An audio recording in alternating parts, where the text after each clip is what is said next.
Merong itinuturo ang Panginoon sa atin sa umagang ito. Kadalasan kasi, yun nga, gusto natin talaga, we have to protect ourselves, we have to survive, di ba? No one has a right to threaten us and to kill us. Lalaban ba kayo o tayo ba itatakbo? Is it flight or fight? And the Lord showed us what it is like to have death threats. In other words, alam na alam ng Panginoon kung bakit siya naandito sa mundong ito.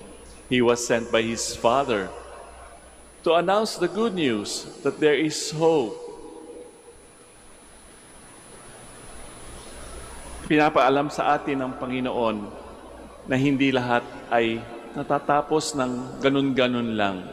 Kaya nga palagi ko, sa ating narinig na ebanghelyo, we should also know the reason why we are in this world. Bakit nga ba? For those who are already perhaps advanced in age, alam na nila.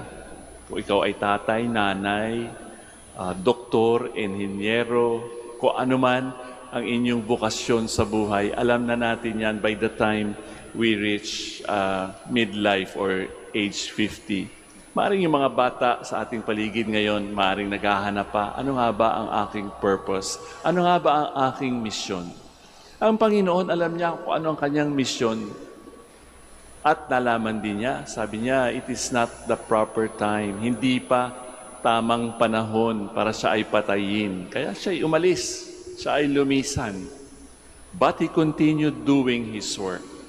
Kasi kadalasan kapag tayo ay natetreten, kapag medyo natatamaan yung ating ego, yung ating pride, gusto natin gumanti agad.